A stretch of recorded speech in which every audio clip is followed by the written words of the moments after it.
Hello friends, welcome to my channel. In this video we will cover bonus shares. तो सबसे पहले हम सीखेंगे व्हाट आर बोनस शेयर्स, फिर सीखेंगे कि कंपनी बोनस शेयर इशू क्यों करती है, and what is record date and advantages of bonus shares and conditions for issue of bonus shares. Okay, तो ये सारे कुछ चीज़ें हम इस वीडियो में सीखेंगे। तो सबसे पहले स्टार्ट करते हैं व्हाट इज़ बोनस शेयर, यानी बोनस शेयर का मतलब क्या होता है। तो bonus share are the additional shares जो कंपनी अपने एग्जिस्टिंग शेयर होल्डर्स को देती है on the basis of shares owned by them, यानी जितने शेयर्स उन्होंने ओन करके रखे हैं उसके बेसिस पे बोनस शेयर दिए जाते हैं, यानी कुछ एडिशनल शेयर्स जिसके उनको पैसे देने की ज़रूरत नहीं है। ओके, यानी एडिशनल शेयर्स होते हैं वो उन्हीं पर्सनस को मिलता है जिन्होंने कंपनी के शेयर्स खरीद रखे हैं। Okay, and bonus shares are issued to the share holders without any additional cost, उनको इशू किए जाते हैं ये शेयर्स। तो इन शेयर्स को कहा जाता है बोनस शेयर्स, बिकॉज ये फ्री में दिए जाते हैं, नहीं कोई पैसा लगता है नहीं कुछ लगता है, बस आपके पास कंपनी के शेयर्स होने चाहिए एट द रिकॉर्ड डेट। अब रिकॉर्ड डेट वगैरह क्या होती है आगे हम सीखेंगे। ओके, तो why company issue bonus shares, issue क्यों करती है company? Because bonus shares are issued by the company when it is not able to pay a dividend to its share holders, यानी कंपनी के पास प्रॉफिट तो है but company के पास देने के लिए पैसा नहीं है, कैश नहीं है। ओके, यानी फंड नहीं है। तो when it is not able to pay a dividend to its share holders due to shortage of fund in spite of earning good profits for that quarter, तो कंपनी क्या कर सकती है? इशू कर सकती है bonus shares to its existing share holders instead of paying dividend, यानी dividend की जगह हमने क्या कर दिया, उनको बोनस शेयर्स दे दिए। ओके, अब ऐसा नहीं है कि खाली यही केस हो सकता है, there are many advantages of that, वो भी हम सीखेंगे आगे एडवांटेजेस ऑफ बोनस शेयर्स में, बट ऐसा हो सकता है। ओके, मतलब कंपनी क्यों करेगी, तो ये एक रीज़न है, right. There are other advantages also, तो वो भी हम सीखेंगे। तो वो एग्जिस्टिंग शेयर होल्डर्स को दिया जाता है on the basis of their existing holding in the company, जितने शेयर्स उनके पास है कंपनी में उसके बेस पर ही बोनस शेयर्स दिया जाता है। सपोज़ कीजिए बोनस शेयर इशू हुआ 1:4 के रेशियो में, यानी 1:4। ओके, यानी मेरे पास 4 शेयर होंगे कंपनी के तो मेरे को 1 शेयर बोनस मिलेगा, यानी अगर मेरे पास 400 शेयर है तो मेरे को 100 शेयर फ्री में मिलेंगे, अगर 4000 शेयर्स है मेरे पास तो 1000 शेयर्स फ्री में मिलेंगे। ओके, यानी on the basis of their existing holding in the company. But company के जो शेयर्स है वो एक्सचेंज होते रहते हैं, राइट। स्टॉक एक्सचेंज में डील्स चलती रहती है और वो एक पर्सन से दूसरे पर्सन के पास जाते रहते हैं और एक पर्सन दूसरी पर्सन से परचेज करता है, सेल करता है, राइट। तो इन सब चीज़ों में क्या है ना, बोनस शेयर्स देने में दिक्कत आ जाएगी, बिकॉज बोनस शेयर्स के लिए एलिजिबल शेयर होल्डर होगा कौन? बिकॉज हो सकता है मैंने आज शेयर ख़रीदा और अगले दिन बेच दिया, राइट, या फिर अगले हफ्ते बेच दिया या अगले महीने बेच दिया। तो इस केस में जो एलिजिबल शेयर होल्डर्स हैं जिनको बोनस शेयर्स मिलने चाहिए, उसके लिए एक कंसेप्ट है जो कि है रिकॉर्ड डेट, जो हम आगे सीखेंगे। बट उससे पहले हमें एक एग्जांपल समझ लेना है जिससे आपको और चीज़ें क्लियर हो जाएगी। सो अल्फ़ा लिमिटेड एक कंपनी है जो अनाउंस कर रही है bonus issue to its share holders in the ratio of 2:3।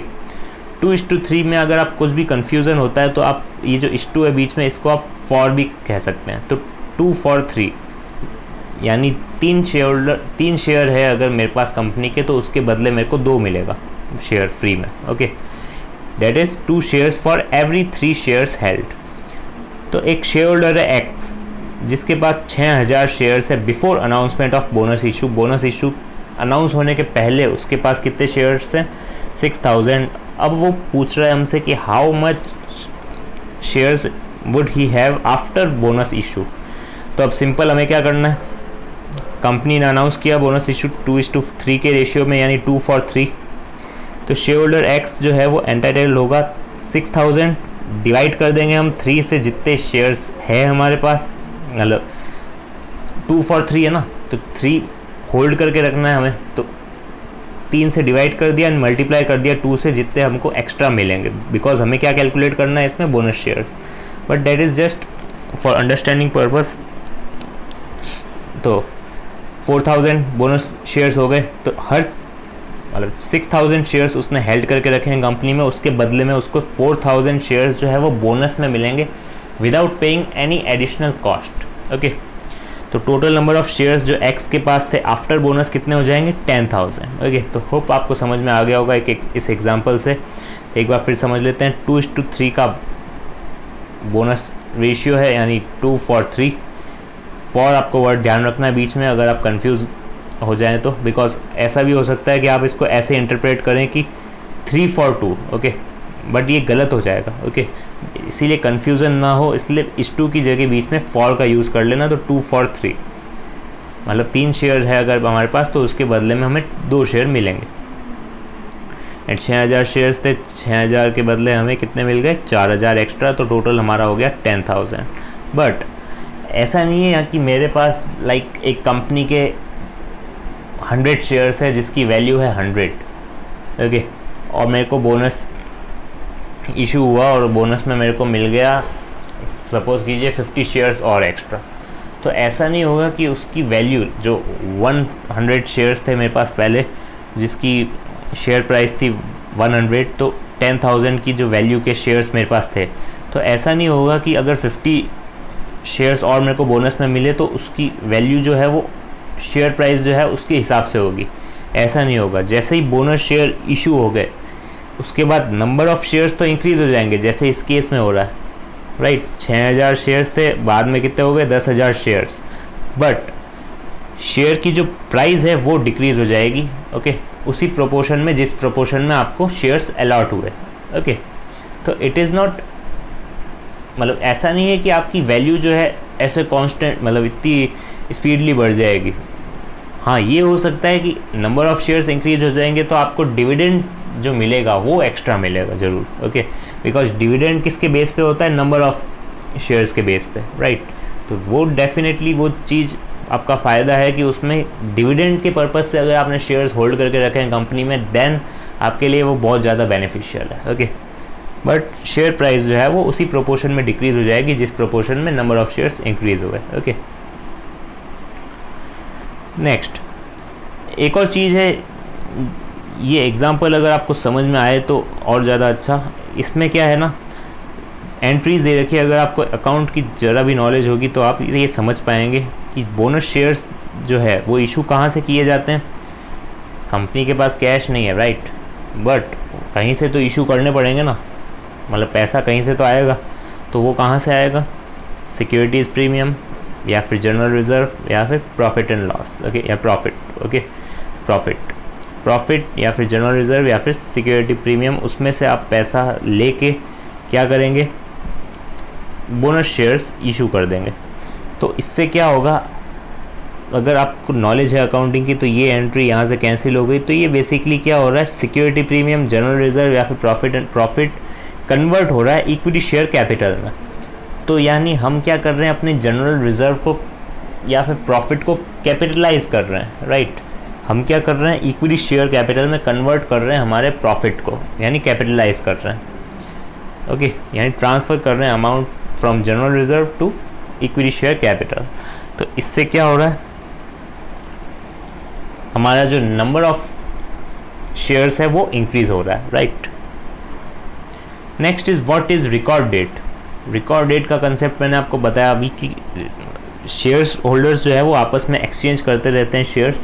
तो इस केस में जो रिकॉर्ड डेट है वो क्या होने वाली है, बिकॉज ये हेल्प करेगी आपको कि किस डेट को एलिजिबल शेयर होल्डर्स को हम बोनस शेयर इशू कर रहे हैं, राइट। यानी एलिजिबल शेयर होल्डर्स कौन है टू इशू बोनस शेयर्स।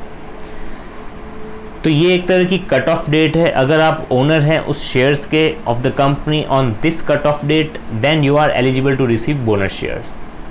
याद रखना यहाँ पे ओनर की बात की गई है, यानी T+2 सेटलमेंट होता है स्टॉक एक्सचेंज में, तो वो आपको ध्यान रखनी है बात।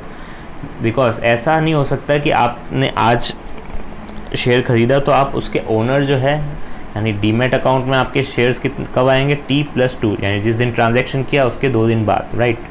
तो वो चीज़ आपको ध्यान रखनी है। इफ़ यू आर ओनर कहा गया है, okay, owner of the shares of the company, यानी T+2 सेटलमेंट के बाद की बात की जा रही है, आपके नाम पे होने चाहिए वो shares. Okay, and the record rate जो सेट करेगा कौन करेगा, कंपनी करेगी, so that they can find the eligible share holders and distribute bonus shares to them.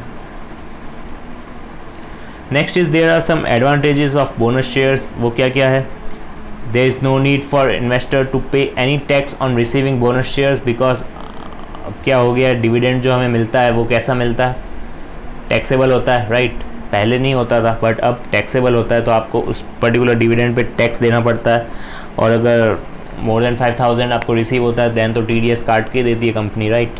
तो इसीलिए क्या है ना, अगर बोनस शेयर इशू कर देती है कंपनी देन आपको टैक्स देने की ज़रूरत नहीं है, बिकॉज आप जब बोनस शेयर्स या फिर अपने शेयर्स जब बेचते हैं तभी टैक्स देना पड़ता है, राइट। अगर आपको इशू किए जा रहे हैं बोनस शेयर्स तो उस पर कोई टैक्स नहीं लगेगा आपका, तो ये बात आपको ध्यान रखनी है।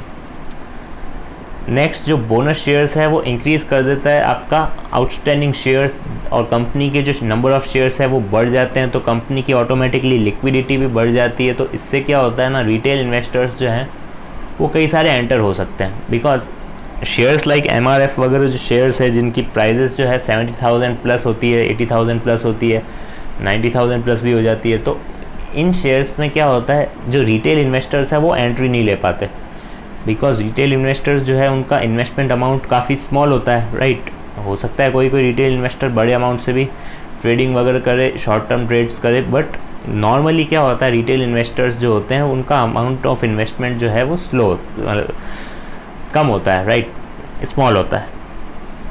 तो इस केस में क्या होगा ना, लिक्विडिटी बढ़ जाएगी, क्योंकि रिटेल इन्वेस्टर्स भी ट्रेड करेंगे, शॉर्ट टर्म ट्रेड करेंगे, स्विंग ट्रेड करेंगे, कई सारे ट्रेड कर सकते हैं। तो इससे आपका क्या होगा, लिक्विडिटी एनहेंस होगी।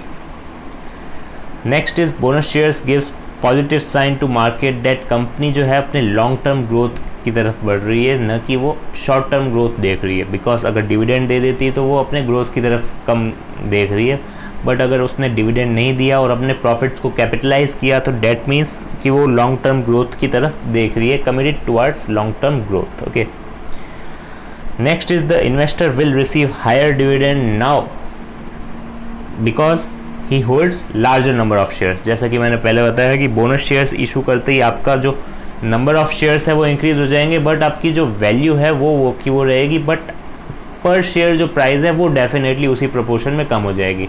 तो अल्टीमेट आपको फ़ायदा कुछ नहीं होगा, बस आपको फ़ायदा कब होगा, जब डिविडेंड मिलेगा। डिविडेंड मिलते ही आपको नंबर ऑफ़ शेयर्स ज़्यादा रहेंगे तो आपको डिविडेंड भी ज़्यादा मिलेगा, because dividend is based on number of shares. Okay, next is conditions for issue of bonus shares. अब ये जो कंडीशंस मैं बता रहा हूँ ये एक दो कंडीशंस है, बट इसके अलावा और भी कई सारी कंडीशंस हैं जो सेबी लगाती है, कंपनीज एक्ट 2013 में भी दे रखी है। ओके, तो there are number of conditions, but हमें इतना डिटेल में नहीं जाना है, तो कुछ कंडीशंस देख लेते हैं। लाइक बोनस शेयर्स जो है वो ऑथराइज्ड होने चाहिए by the articles of the company. Articles of the company क्या होते हैं, कंपनी के internal rules and regulations, right.